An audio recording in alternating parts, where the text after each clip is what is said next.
Assalamualaikum, my name is Nazirul Hakim Ibn Razali.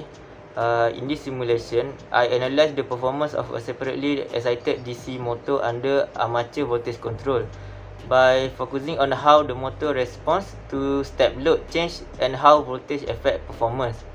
I introduce a step load torque from 5 Nm to 10 Nm and observe a transient dip in speed followed by a recovery as the motor reached steady state. The motor adjusted smoothly within a few seconds, demonstrating stable dynamic response.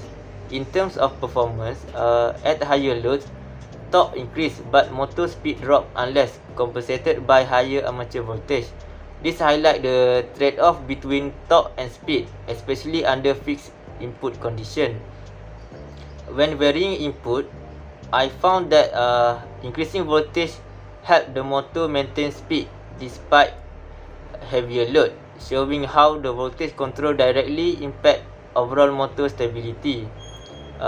In conclusion, armature voltage control offers a precise and efficient speed regulation even under sudden load changes, making it ideal for dynamic and industrial application. Thank you.